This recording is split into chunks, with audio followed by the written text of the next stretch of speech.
Kecamatan Sini dengan mengangkat tema pembentukan Badan Ad Hoc Penyelenggaraan Pemilu tahun 2024 dan penggunaan sistem informasi anggota KPU dan Badan Ad Hoc atau Siakba.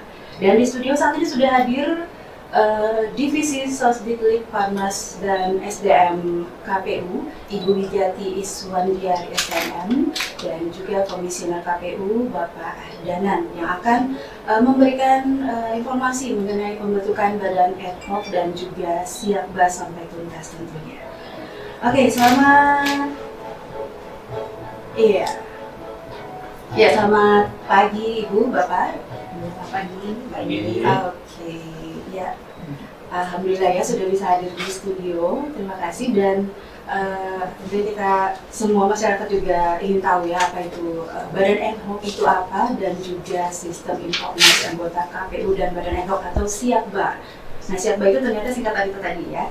Nah, mungkin bisa langsung ada ini Ibu Widiati ya sebagai Divisi Sosdiklik untuk menjelaskan apa itu Badan Ad Hoc. Baik, terima kasih Mbak Neri. Assalamualaikum warahmatullahi wabarakatuh. Pemirsa di seluruh Kabupaten Semili. Badan Ad Hoc saat ini KPU sedang dalam tahapan pemilihan umum serentak 2024 dan saat ini kita sedang dalam tahapan pembentukan Badan Ad Hoc khususnya untuk Badan Ad Hoc atau Badan Penyelenggara Pemilu. Jadi Ad Hoc itu adalah Badan Penyelenggara Pemilu, adalah pelaksana yang akan melaksanakan tahapan-tahapan pemilu terdiri dari beberapa bagian. Saat ini kita sedang berada di dalam tahapan pembentukan Badan Ad Hoc untuk tingkat kecamatan, yaitu PPK atau yang kita sebut dengan Panitia Pemilihan Kecamatan. Kemudian nanti ada juga Badan Ad Hoc yang akan kita bentuk, yaitu di tingkat desa, PPS, Panitia Pemungutan Suara. Kemudian nanti juga ada Pantarli atau Panitia Pemilihan Pemutakhiran Daftar Pemilih.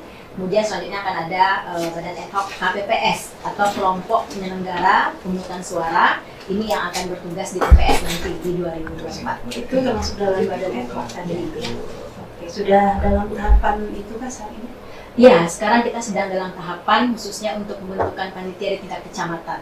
Ini akan berlangsung dari kemarin tanggal 20 November sudah kita umumkan dan sudah kita terima pendaftarannya sampai nanti akan berakhir di 16 Desember 2024. Ya, mungkin masyarakat juga mau tahu ini jadwal pembentukan Badan Ad Hoc nih secara rincinya bagaimana nih jadwal pembentukan Badan Ad Hoc? Oke, baik. Seperti yang sudah saya sampaikan tadi bahwa saat ini kita berada di tahap pembentukan PPK. Itu sudah kita mulai kemarin itu Mbak Neri. Sudah kita umumkan mengenai pendaftaran calon anggota PPK ini di tanggal 24 sampai nanti 24 November 2022 ini. Berikutnya, sekarang juga kita sedang menerima berkas pendaftaran calon anggota Ad Hoc itu nanti akan berakhir di tanggal 29 November. Nah, berikutnya nanti kita akan lakukan seleksi administrasi dari berkas-berkas yang masuk dan itu akan kita umumkan hasilnya di tanggal 2 Desember. Berikutnya lagi yang lulus administrasi akan mengikuti seleksi tertulis. Direncanakan seleksi tertulis kali ini dalam bentuk metode CAT. Jadi chat yang kita kenal dengan chat itu insya Allah jadwalnya sesuai dengan peraturan kita di tanggal 5 sampai dengan 7 Desember. Terakhir nanti akan ada wawancara sekitar 11 sampai dengan 13 Desember dan akan kita umumkan untuk PPK terpilih itu di 16 Desember.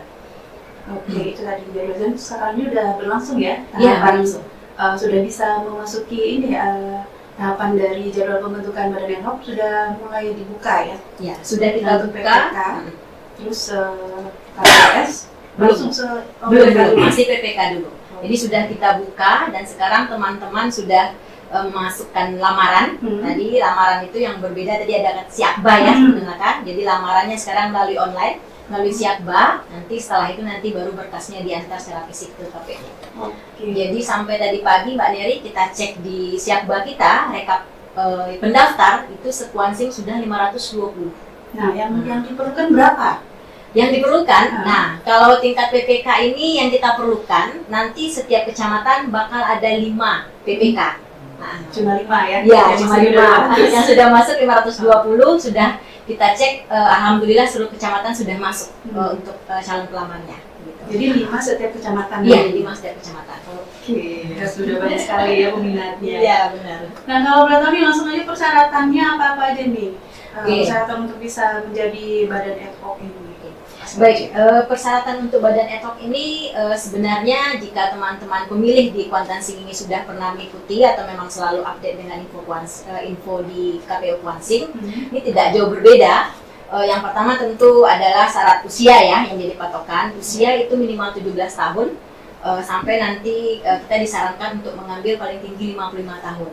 Ini nampaknya karena berkaitan dengan kemarin kondisi COVID dan kondisi kesehatan atau penyakit penyerta lainnya. Kemudian yang kedua untuk pendidikan itu minimal tingkat SLTA. Nah nanti dibuktikan dengan ijazah minimal SLTA ataupun nanti jika pendidikan peserta di atas LTA maka boleh menampilkan ijazah terakhir. Nah berikutnya lagi nanti peserta melampirkan KTP elektroniknya, kemudian ada surat pendaftaran yang mereka bisa unggah atau mereka unduh dari form Syakba kita, mereka isi surat pendaftaran sesuai dengan data diri, kemudian ada surat pernyataan.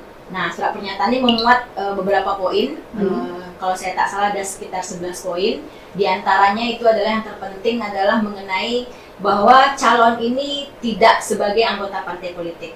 Kalau ternyata si calon pernah terlibat atau pernah sebagai anggota partai politik, maka paling tidak dia sudah 5 tahun tidak lagi terlibat sebagai anggota politik. Nanti itu disertai juga dengan surat keterangan dari parpol yang bersangkutan. Kemudian juga ada pernyataan bahwa tidak pernah dipidana penjara seperti itu. Kemudian juga pernyataan dia sehat secara rohani, kemudian tidak sebagai terikat perkawinan dengan sesama penyelenggara pemilu. Jadi lengkapnya itu nanti jika teman-teman pelamar akan melamar melalui akun Syakba itu ada, atau bisa juga nanti cek di medsosnya KPU atau website KPU Mbak Neri. Sana sudah kita lampirkan lengkap. Sama itu ya, kalau surat pernyataan juga ada di situ ya? Iya, termasuk juga nanti mereka melampirkan surat keterangan kesehatan dari puskesmas, rumah sakit ataupun dokter. Hal terpentingnya terkait dengan surat kesehatan adalah harus memuat 3 pemeriksaan, pemeriksaan tekanan darah, gula darah dan kolesterol. Nah seperti itu. Kalau sebelumnya belum ada nih. Nah, jadi sebelumnya hanya surat keterangan kesehatan saja, mungkin masyarakat biasanya nyebut KIR ya. Tapi kali ini KIR-nya dilengkapi dengan hasil pemeriksaan 3 tadi. Nah, jadi kita mohon bagi yang belum memasukkan lamaran itu nanti dipersiapkan 3 pemeriksaan tadi. Kalaupun sudah kemarin ada yang sudah masuk ke Syakba, masih bisa diperbaiki dalam tanggal 29 November. Itu kenapa tuh ditambah dengan 3 syarat kita? Kalau kita melihat kronologisnya barangkali di 2019 kita sama-sama tahu teman-teman ad hoc ini kan beban kerjanya cukup tinggi dan ada beberapa KPPS yang termasuk kita di Kuansing yang memang mendapat musibah ya, memang berhubungan dengan penyakit dan sebagainya karena beban kerja tinggi. Jadi dari awal memang KPU itu sudah mengantisipasi teman-teman yang nanti mungkin barangkali kurang sehat atau tidak mampu untuk melaksanakan tugas. Nah itu diantisipasi dengan surat keterangan kesehatan gitu. Karena kerjanya juga apalagi menjelang hari hanya itu memang mungkin 24 jam ya. Iya benar, bekerja sepenuh waktu kalau bahasa undang-undangnya. Ya, sepenuh hati dan sepenuh waktu. Ya kita ini beralih ke Bapak Ahdanan, Komisioner KPU, Divisi Teknis Penyelenggara. Ya. Nah di sini Bapak bisa mungkin menginformasikan mengenai ini Pak, penyelenggaraan saat ini. Pemilu masih lama ya, 2024 ya. Iya benar. Tapi dari sekarang sudah ada ini tahapan-tahapannya. Ya. Oke, terima kasih Bu. Ya, pertama memang pemilu kita seperti yang tadi disampaikan memang masih lama ya, 2024. Tapi memang kita diamankan oleh Undang-Undang 20 bulan sebelum hari putusan sudah mulai tahapan itu. Jadi kita untuk Kuansing, untuk Indonesia ya, tahapan itu sudah dimulai di bulan Juni yang lalu. Sekarang sudah berproses, sudah masuk di 2 tahapan hari ini. Pertama, tahapan pendaftaran, verifikasi, dan penetapan calon peserta pemilu 2024. Sudah dimulai nanti ujungnya di 14 Desember 2022 ini. Nanti sudah tahu nanti tuh partai mana yang akan ikut sebagai peserta 2020. Sekarang masih berproses dia. Terutama yang di zona 6 parlemen ini Bu ya. Udah tahu nanti ya partai yang ikut. Iya. Yang pasti yang di parlemen dulu ya, sebenarnya partai politik itu udah pasti masuk di peserta. Sekarang kita kan ada 9 kemarin yang diputuskan di KPU RI, untuk Kuansing ada 7. Nah sekarang berproses 7 ini nih. Sekarang pada tahap kita verifikasi perbaikan. Dilaksanakan nanti di tanggal hari ini dimulai 24 sampai tanggal 7 Desember 2023. Itu nanti proses perbaikannya. Cukup panjang juga waktunya, 14 hari lagi kan. Ini yang terkait dengan verifikasi. Nah, beririsan itu di samping tadi ada ad hoc, kita juga ada penataan daerah pemilihan yang juga penting membutuhkan saran pendapat masukan masyarakat ini. KPU diamanahkan bikin rancangan. Kita sudah mengumumkan di tanggal 23 kemarin sesuai tahapannya rancangan daerah pemilihan, penataan daerah pemilihan dan alokasi kursi. Sayang kita memang kursi kita belum bertambah, masih 35. Yang di Riau hanya bertambah ada di 3 kabupaten kota, Kota Pekanbaru, Dumai, dan Pelalawan. Untuk Kuansing masih di angka 35 kata Dewan kita. Nah ini sudah kita rancang nih Bu, ya. Kita rancang dan kita diminta untuk merancang ini maksimal 3 opsi. Dengan memang memakai opsi yang sebelumnya. Kita berharap ketiga opsi ini betul-betul mendapat tanggapan masyarakat ini. Mulai dari tanggal 23 sampai tanggal 6 Desember tanggapannya. 2022 ini. Jadi selama 14 hari lebih kurang, kita mohon tanggapan masyarakat terkait dengan rancangan yang dibikin oleh KPU. Ada 3 daerah pemilihan yang sudah kita set ya. Pertama memang opsi 2019. Ada 4 daerah pemilihan. Kuansing 1, Kuantan Tengah, Sentajuraya dan Benai. Kuansing 2 itu Pangean, Kuantan Hilir, LTD, Kota Seberang, Inuman Cerenti. Kuansing 3 itu ada di Gunung Towar, Kuantan Mudik, Hulu Kuantan, dan Corantau. Dan Kuansing 4 itu ada di Singilir ya. Itu di 2019. Nah sekarang kita di opsi 2 ada. Opsi 2 ini kita ada 5 dapil. Nah, ini mohon nanti ditanggapi masyarakat ya. Karena kami harapkan ini. Di Kuansing 1 itu ada hanya 2 kecamatan. Kuantan Tengah dengan Sentajuraya. Kemudian di dapil 2 ada di Benai, Pangian, dan LTD. 3 kecamatan. Kemudian di Kuansing 3 itu ada di 4 kecamatan, ya, Kuantan Hilir, Kota Seberang, Inuman, dan Cerenti. Sementara untuk dapil 4 dan 5, 4 Kuantan Mudik, Gunung Tua, Hulu Kuantan, Corantau tidak berubah. Itu juga di yang Kuansing 5 di Singilir. Nah itu yang rancang kita 2 ini, rancang 2. Dan itu yang ketiga, itu rancang ketiga ada di 5 dapil juga. Tapi kita mencoba merancang itu Kuantan Tengah 1 dapil. Berdiri sendiri dia. Ya. Kemudian Kuansing 2 itu ada Sentajuraya, Benai, dan Logas Sanadarat. Itu Kuansing 2. Kemudian di Kuansing 3, Pangian kembali ke asal ya. Pangian, Kuantan Hilir, Kota Seberang, kemudian Inuman Cerenti 1 dapil. Nah, sementara 4-5 tetap di sama. Ini 3 rancang ini kita sudah susun berdasarkan 7 prinsip yang sudah ada. Pertama itu prinsipnya kesetaraan, nilai suara. Nah ini yang kita coba kembangkan. Jangan sampai nanti di antara dapil ini terlalu jauh jarak nilai suaranya. Misalnya, Kuansing 1 suara itu satu kursi DPR harganya 10.000. Sementara di Kuansing lain itu 6.000. Terlalu jauh jaraknya. Sehingga ini tidak setara. Ini kita coba rancang hari ini sehingga walaupun terjadi jarak tidak terlalu kelihatan betul ya, sehingga tidak ada kursi mahal dan tidak ada kursi yang murah kan. Kursi itu sama murah dan sama-sama itu kira-kira Bu ya untuk sementara dulu kasih. Oke, jadi bersamaan ya dengan pembentukan badan ad hoc juga ada yang tadi dijelaskan Mbak adanannya. Ya. Ya nanti kita akan lanjut, masih banyak yang mau ditanyakan ya Mas, Ya. banyak yang perlu diketahui masyarakat tentunya mengenai badan ad hoc, kemudian juga bagaimana nih tahapan-tahapan penyelenggaraan pemilu sampai nanti di 2024 Februari ya. Iya, Februari. 14 Februari 14 2024. Februari itu hari hanya ya. Hari kasih suara. Hari kasih suara. Oke, itu Iya. kasih suara ya. Oke, nanti kita lanjut lagi. Pendengar dan juga bisa ini ya, untuk yang mau bertanya langsung bisa di 085213871968.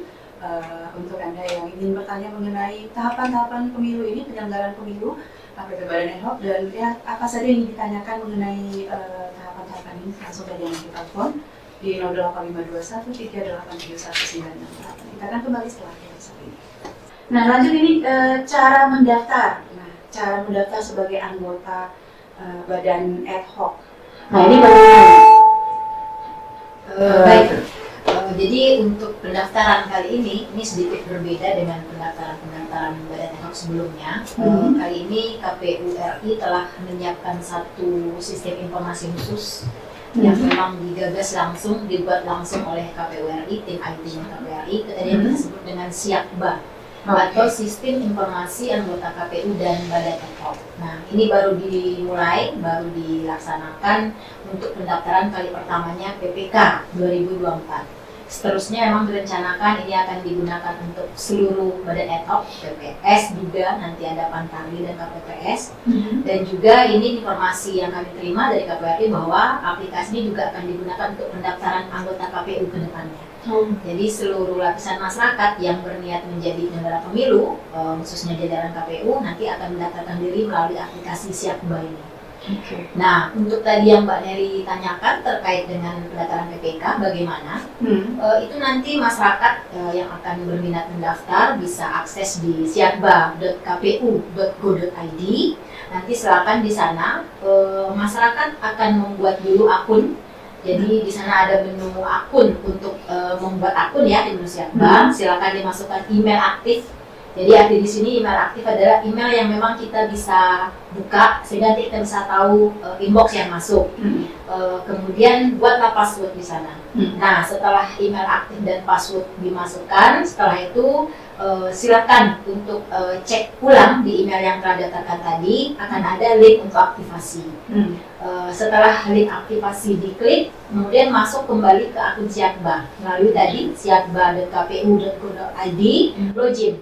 Nah, login dengan memasukkan email yang sudah kita daftarkan dan password yang sudah ini. Dan ini diingat, jangan sampai lupa, karena lupa nanti dia akan ada proses berikutnya untuk risetnya agak panjang juga nih, Mbak Neri. Kita langsung ke KPU RI, jadi membutuhkan waktu. Jadi harap teman-teman pemilih Kuantansi Mini yang berminat mendaftar setelah registrasi atau setelah mendaftarkan akunnya, silakan diingat email aktifnya dan juga password untuk akun Siakba tadi. Nah, berikutnya sama jika kita masuk ke aplikasi lainnya, bahwa kita di situ diminta register.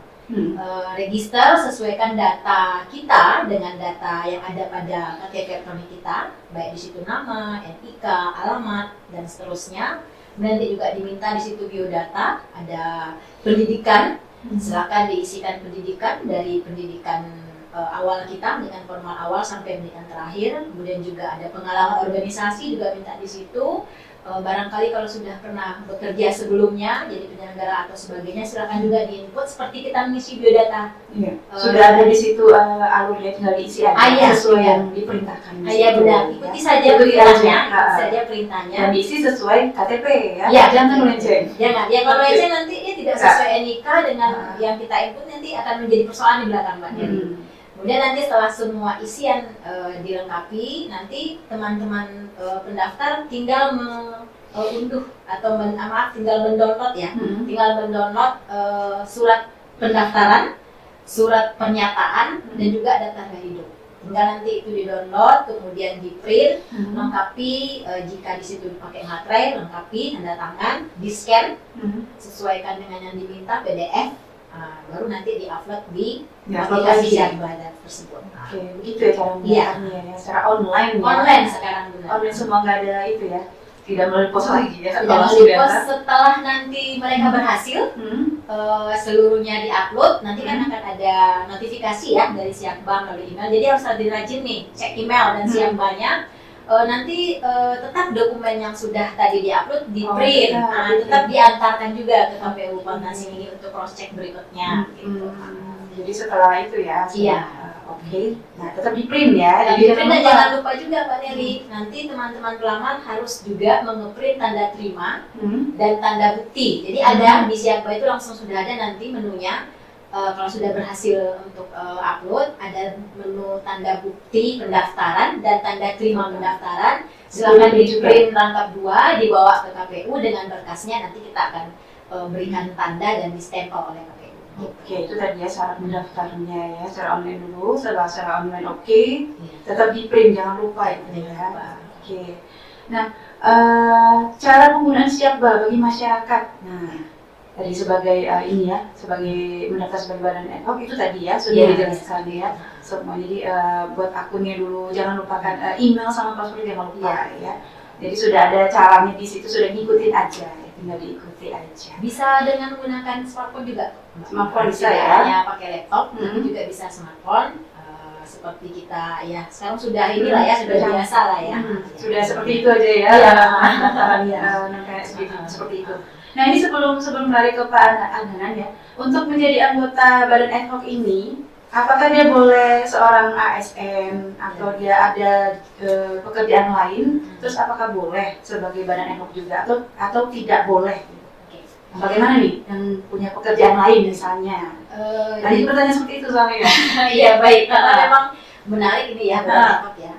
Kami yang sudah mencemplungkan diri gitu ya di kepemiluan ini memang rasanya kalau tidak jadi lagi ad hoc atau sebagainya emang ada yang kurang nih Mbak Neri. Jadi mungkin teman-teman di luar sana nggak seperti itu ya. Jadi kalau di peraturan KPU itu terakhir untuk badan ad hoc ini ada di peraturan KPU nomor 8 tahun 2022. Memang tidak ada disebutkan larangan bagi ASN, honorer dan sebagainya. Larangan itu hanya bagi anggota partai politik. Nah, ya namun tentu saja mengingat dan menimbang bahwa ad hoc ini KPU dan jajaran akan bekerja sepenuh waktu, tentu bagi teman-teman yang sudah mempunyai pekerjaan atau kegiatan lain, jika mendaftar sebagai anggota ad hoc memang KPU mengisyaratkan untuk surat izin. Artinya nanti kan pasti bakal meninggalkan pekerjaan utamanya sewaktu-waktu. Kami katakan memang KPU ini kan hashtagnya melayani ini 24 jam. Nah, kemudian juga memang ya sepenuh waktu tadi, jadi sepenuh waktu kapanpun. Nah, jadi itu pertimbangannya, tentu kan akan ada surat izin. Kalau teman-teman yang berprofesi sebagai ASN atau non ASN yang punya pekerjaan lain ingin masuk badan ad hoc, silakan nanti surat izinnya bisa dilampirkan, dijadikan satu saja scan-nya dengan surat pendaftaran atau dengan surat pengaman. Jadi bisa ya. Bisa. Intinya tidak bisa itu masih aktif di partai politik, tidak bisa. Oke, jadi itu teman-teman mungkin yang banyak bertanya ya di honorer atau ASN bisa ya, asalkan ada surat izin dari atasan tadi ya. Oke, masukan itu. Nah, kita kembali ke Bapak Adnan nih. Ya. Nah, mengenai penataan daerah ke pemilihan tadi, Pak. Mungkin bisa Bapak jelaskan lagi? Ya. Menarik sekali ya masalah penataan daerah ini gitu. Menarik kedua-duanya. Bagi pelamar tuh enggak.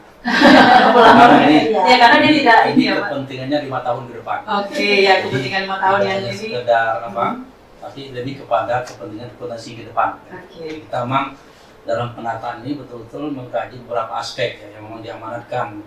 Pertama itu yang menjadi fokus kita adalah penduduk kita. Data penduduk kita itu harus jelas, bisa dari DAK dari kita dapatkan. Kemudian nanti yang kedua peta wilayah, yang sampai nanti antara dapil yang 1 dan dapil yang 2 itu bertabrakan dia, atau ada penghalang ya. Tidak boleh ada penghalang yang memang menyebabkan katakanlah dapil ini ada di dapil sana juga, tidak boleh. Jadi memang harus seperti itu. Jadi salah satu dari 7 prinsip tadi itu yang tadi saya sampaikan, yang pertama itu yang paling fokus dulu, kesetaraan nilai tadi itu. Nah, ini kita mencoba itu sudah melakukan itu ya, karena memang yang mindset masyarakat kita ada yang begitu terpilih dia terbeli kursi mahal saya gitu kan. Nah, ini kan akibat penataan yang kurang tepat ya, ketika memang itu dianggap terlalu mahal kursinya. Karena itu kami memang dari 3 rancangan ini itu sudah kita diskusikan dengan beberapa di tingkat komisioner KPU, juga melibatkan KPU provinsi juga ya kan.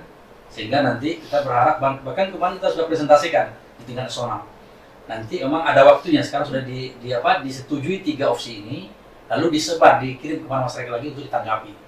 Tadi memang ada waktu yang kita berikan dari tanggal 23 sampai tanggal 6 Desember. Tanggapannya ada 2, bisa secara langsung diantar ke KPU oleh lembaga atau perorangan. Lembaga itu bisa pemerintahan, bisa adat, bisa ormas, ya, bisa individu juga sampaikan dengan melengkapi itu beberapa persyaratan yang ada di yang disebut KPU itu ya. Kemudian kalau memang misalnya tidak bisa mengantar, bisa lalu link kita. Ada linknya, ya sudah kita siapkan di web KPU, di web KPU sendiri sudah ada. Jadi langsung aja nanti di situ. Ya, ada di sana semuanya dideskripsikan. Misalkan unduh unduh di sini, kemudian juga sudah ada link yang kita bikinkan untuk menyampaikan tanggapannya. Nah, ini yang kita harapkan kepada masyarakat terkait dengan penataan daerah pemilihan dan alokasi kursi ini. Nah, melihat data penduduk kita di tahun 2022 ini sampai 2024 itu kan posisinya dari 12 kecamatan, memang ada 1 kecamatan yang belum memenuhi 1 kursi sebenarnya. Dari 2 kecamatan kita, selebihnya sudah, tapi hanya 1 kursi ya. Nah, sehingga bagaimanapun itu juga gambaran kita bagaimana menata tadi itu.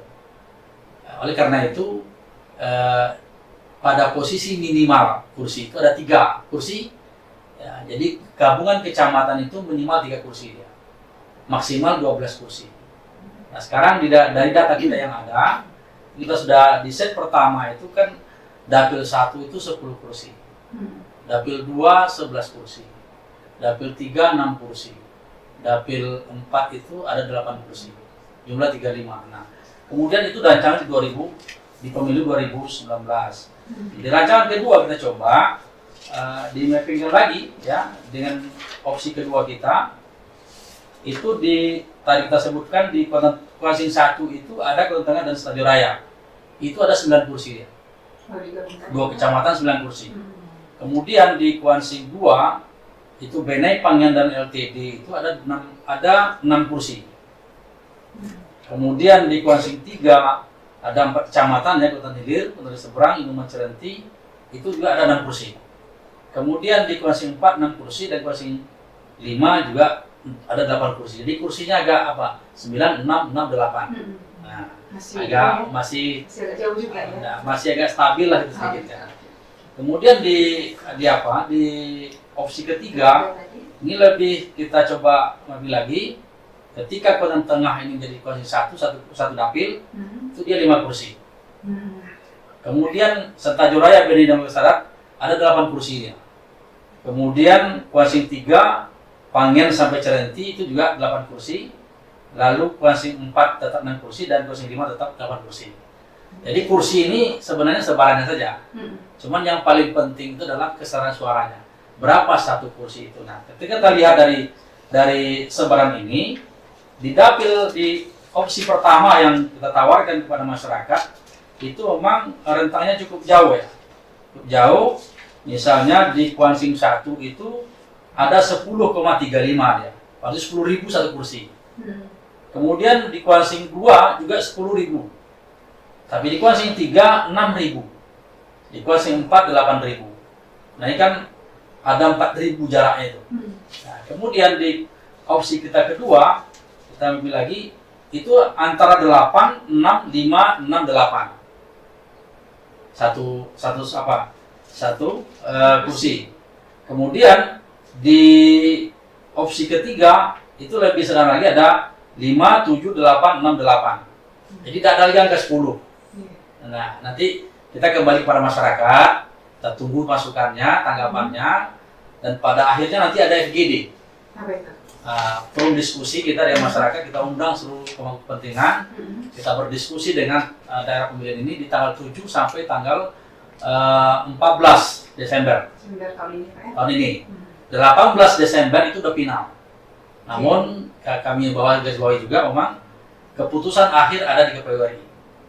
Jadi kita di KPU Kota Singi ini beserta masyarakat Kota Singi bisa mengusulkan ya, rancangan, lalu penetapan setelah dikaji nanti oleh KPU RI akan ditetapkan satu daerah pemilihan saja, satu opsi saja yang akan dijadikan daerah pemilihan di tahun 2024. Apakah opsi 1, 2 atau 3 itu kembali kepada masyarakat nantinya. Terima kasih. Gitu. Iya, itu tadi ya mengenai agenda pemilihan yang akan dilaksanakan tanggal 14 Februari ya 2024 itu pemilu ya, pemilihan presiden. Dan tadi ada sedikit bulan November. Oh iya, baik. Nah, mungkin bisa diinformasikan juga jadi biar masyarakat juga tahu bahwa di tahun 2024 ini banyak pesta, banyak pesta kasih suara ya. Tahun Pesta Demokrasi di Indonesia. Oke, baik. 2024. Jadi di tahun 2024 kita memang akan ada 2 agenda besar di Indonesia.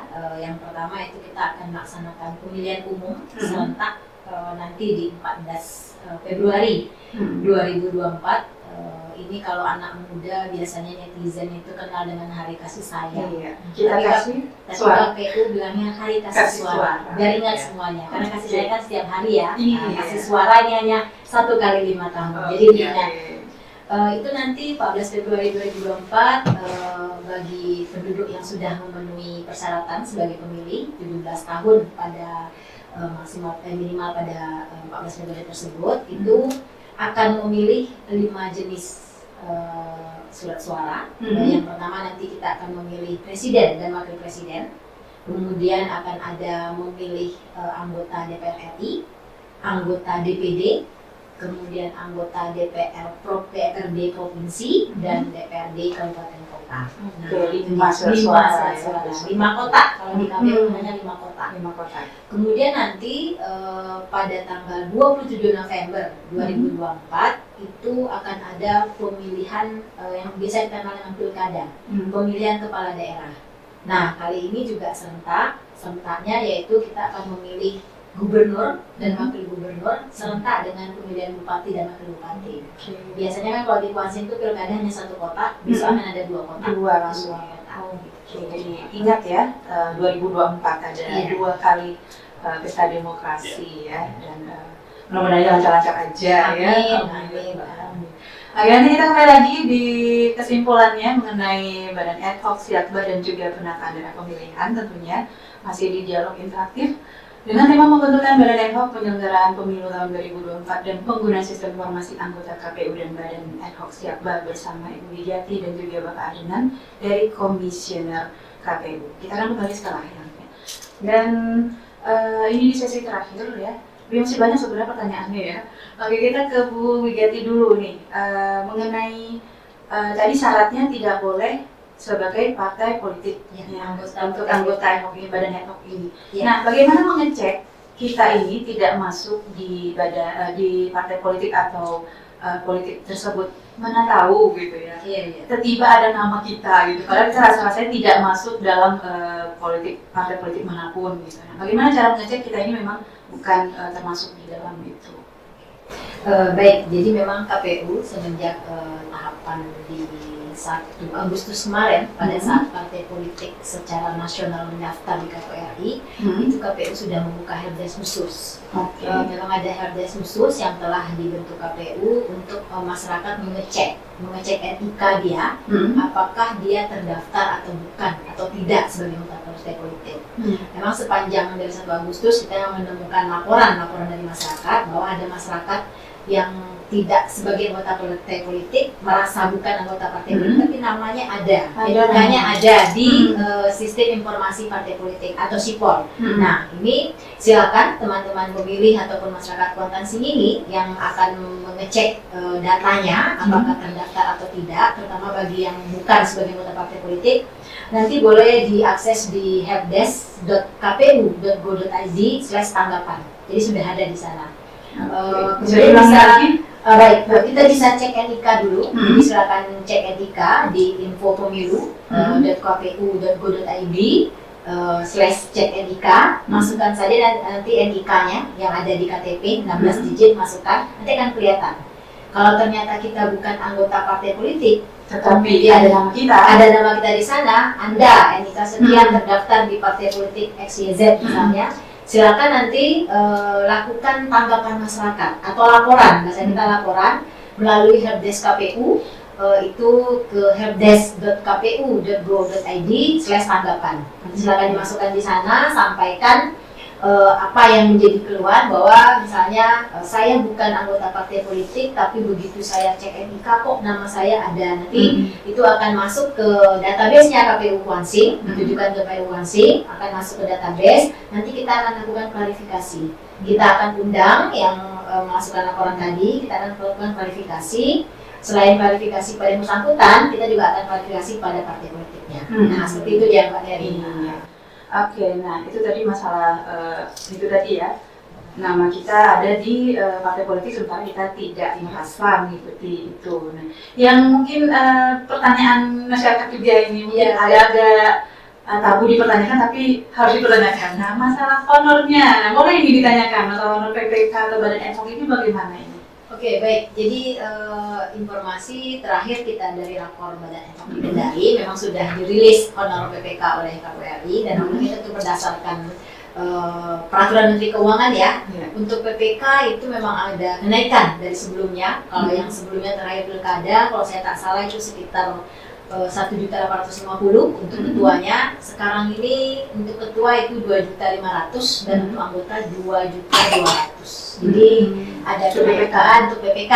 Nah, kalau untuk PPS bocorannya 1.500.000 untuk ketua, dan untuk anggotanya ada 1.300.000. Jadi sudah lumayan ada signifikan peningkatan honor dari sebelumnya.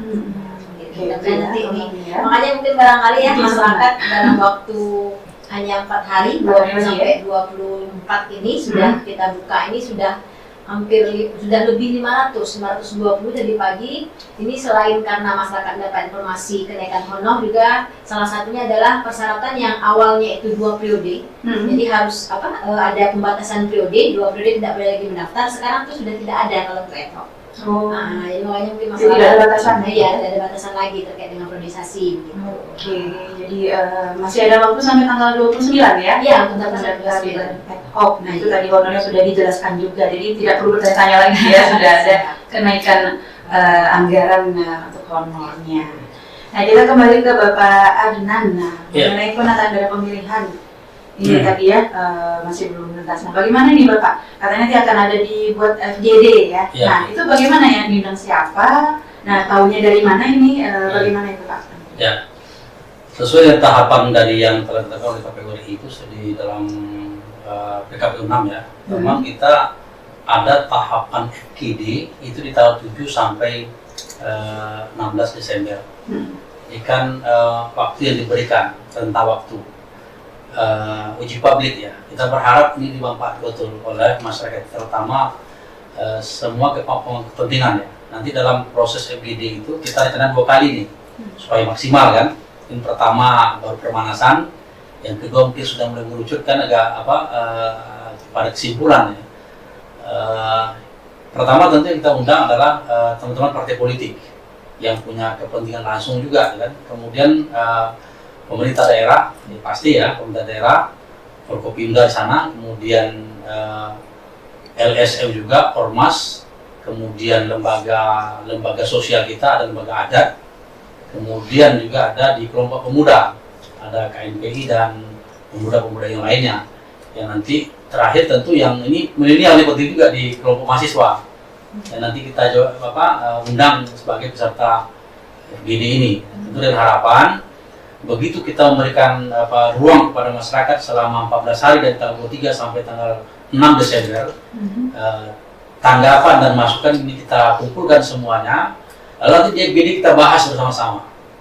Kita berharap keputusan itu keputusan Kuantan Singi, bukan keputusan KPU, untuk disampaikan kepada walaupun KPU yang menyampaikannya, tapi itu menjadi keputusan Kuantan Singi secara umum ya, untuk disampaikan kepada KPU RI dan diputuskan nanti menjadi daerah pemilihan yang ada di 2024. Itu yang ada di tahapan kita ini. Tentu dengan harapan kita betul-betul mendapatkan porsi daerah pemilihan yang baik ya, yang tadi dengan 7 prinsip tadi itu. Nah, sehingga begitu nanti pemilihan, tentu kita berharap semua yang namanya perwakilan kan, itu ada di posisi-posisi daerah pemilihan tadi itu semua. Itu mungkin Bu. Oke ya. Iya itu tadi ya sudah semua sudah dijelaskan ya mengenai badan ad hoc dan juga penataan daerah pemilihan dan tahun 2024 nanti ada 2 pesta demokrasi yaitu pemilihan presiden dan juga pilkada atau pemilu. Ya sekali terima kasih untuk Ibu Gati dan Bapak Adnan sudah menyediakan waktunya di studio. Semoga informasinya bermanfaat untuk kita semua dan lancar sukses untuk tahapan-tahapan pemilu ini. Ya. Sekali terima kasih Bapak Ibu. Oke. Ya pendengar itu tadi ya dialog terakhir kita bersama Komisioner KPUD Kuantan Sili. Saya Dewa Larissa. Selamat siang dan assalamualaikum warahmatullahi wabarakatuh.